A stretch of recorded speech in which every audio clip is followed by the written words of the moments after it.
আসসালামু আলাইকুম। সংবাদে আপনাদের সবাইকে স্বাগতম জানাচ্ছি আমি নুসরাত। শুরুতেই সংবাদ শিরোনাম। গাজায় থামছেই না ইসরায়েলি হামলা, নিহত আরও ৭ ফিলিস্তিনি। গাজায় যুদ্ধবিরতির দ্বিতীয় ধাপ শিগগিরই শুরু হবে, ট্রাম্প। যুদ্ধের অবসান চান পুতিন। ট্রাম্প, মার্কিন যুদ্ধবিমান বিধ্বস্ত। দর্শক, এতক্ষণ শুনছিলেন সংবাদ শিরোনাম। এখন বিস্তারিত। আপনি যদি ইসরায়েলের ধ্বংস চেয়ে থাকেন তাহলে চ্যানেলটি সাবস্ক্রাইব করে দিবেন এবং ভিডিওতে লাইক করে আপনার মূল্যবান মতামত কমেন্টে লিখে জানিয়ে দিবেন। এখন বিস্তারিত। ফিলিস্তিনের অবরুদ্ধ গাজা উপত্যকায় যুদ্ধবিরতি লঙ্ঘন করে হামলা চালিয়ে যাচ্ছে ইসরায়েলি বাহিনী। উপত্যকাটিতে বুধবার ৩ ডিসেম্বর চালানো হামলায় ২ শিশুসহ ৭ ফিলিস্তিনি নিহত হয়েছেন।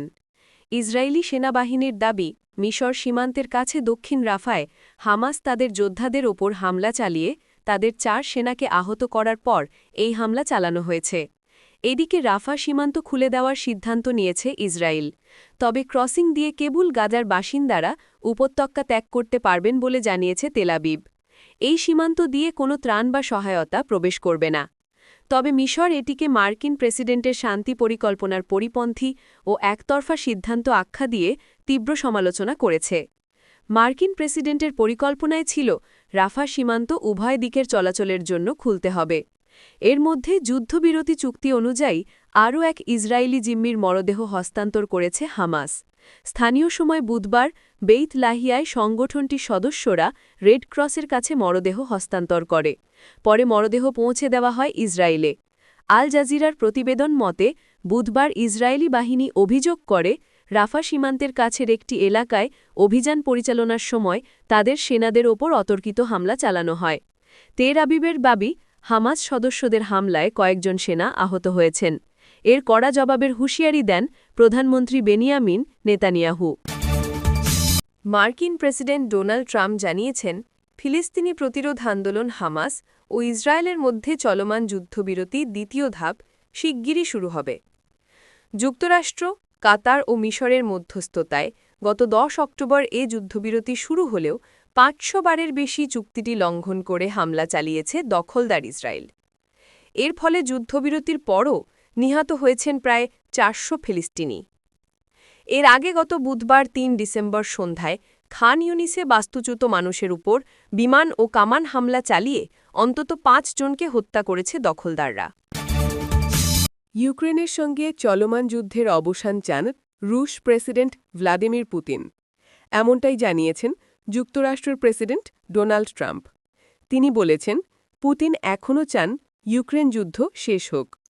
বুধবার হোয়াইট হাউসে সাংবাদিকদের সঙ্গে কথা বলার সময় প্রেসিডেন্ট ট্রাম্প বলেন, প্রেসিডেন্ট পুতিনের সঙ্গে তার বিশেষ প্রতিনিধি স্টিভ উইটকফ ও জামাতা তথা অনানুষ্ঠানিক উপদেষ্টা জ্যারেড কুশনারের বৈঠকের পর তার এ ধারণা হয়েছে। তার ভাষায়, তাদের ধারণা খুব স্পষ্ট, পুতিন যুদ্ধ শেষ করতে চান, তিনি একটি সমঝোতায় পৌঁছাতে চান। গত মঙ্গলবার মস্কোতে পুতিনের সঙ্গে উইটকফ ও কুশনারের বৈঠক হয়। এর পরদিনই ট্রাম্প এ মন্তব্য করলেন। পুতিনের সঙ্গে সেই বৈঠকে ইউক্রেন যুদ্ধবিরতি নিয়ে ওয়াশিংটনের সংশোধিত খসড়া শান্তি প্রস্তাব নিয়ে আলোচনা হয়। ট্রাম্প জানান, তিনি মঙ্গলবার রাতেই কুশনার ও উইটকফের সঙ্গে কথা বলেছেন। তিনি বলেছেন, তারা পুতিনের সঙ্গে যথেষ্ট ভালো একটি বৈঠক করেছেন। এরপর কি হয় তা আমরা দেখব। ট্রাম্প আবারও দাবি করেন, তিনি প্রেসিডেন্ট থাকলে ইউক্রেন যুদ্ধ শুরুই হতো না। তার ভাষায়, পুতিনের সঙ্গে জ্যারেড কুশনার ও স্টিভ উইটকফের খুব ভালো বৈঠক হয়েছে। তবে এটা দুপক্ষের ব্যাপার। সমঝোতা হলে দুপক্ষকেই রাজি হতে হবে। অন্যদিকে বুধবার রুশ প্রেসিডেন্টের সহযোগী ইউরি উশাকভ বলেন, ইউক্রেন সংকট সমাধানের ক্ষেত্রে রাশিয়ার মতামত বিবেচনায় নিতে প্রস্তুত যুক্তরাষ্ট্র। তিনি সাংবাদিকদের বলেন, পরিবেশ ইতিবাচক। মার্কিনরা দীর্ঘমেয়াদী সমাধানে পৌঁছাতে সর্বোচ্চ চেষ্টা করতে প্রস্তুত, এমন সমাধান যা আমাদের লক্ষ্য পূরণেও সহায়তা করে। এর আগে বুধবার এক প্রতিবেদনে বার্তা সংস্থা রয়টার্স জানায়, ইউক্রেন যুদ্ধের অবসানের সম্ভাব্য শান্তি চুক্তি নিয়ে ৫ ঘণ্টার বৈঠকের পরও যুক্তরাষ্ট্রের সঙ্গে কোনো সমঝোতা হয়নি বলে রাশিয়া জানিয়েছে। মস্কোর ক্রেমলিনে প্রেসিডেন্ট ভ্লাদিমির পুতিন ও মার্কিন প্রেসিডেন্ট ডোনাল্ড ট্রাম্পের শীর্ষ দূতদের আলোচনার পর বুধবার এ তথ্য জানানো হয়েছে। মার্কিন বিমানবাহিনীর অভিজাত এরিয়াল ডেমনস্ট্রেশন টিম থান্ডারবার্ডসের একটি F-16 যুদ্ধবিমান দক্ষিণ ক্যালিফোর্নিয়ার মরুভূমিতে বিধ্বস্ত হয়েছে। বুধবার 10 ডিসেম্বর সকালে দুর্ঘটনার ঘটনা ঘটে। পাইলট নিরাপদে বের হয়ে আসতে সক্ষম হয়েছেন বলে নিশ্চিত করেছে মার্কিন বিমানবাহিনী।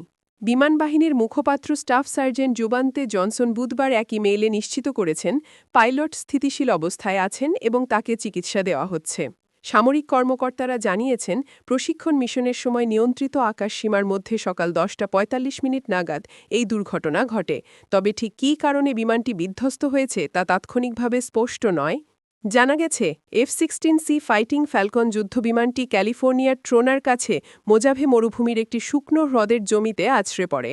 জরুরি পরিষেবা কর্মী ও প্রত্যক্ষদর্শীদের মতে এর ফলে ধোঁয়ার কুণ্ডলী তৈরি হয় এবং আশেপাশের এলাকায় বিকট শব্দ শোনা যায়।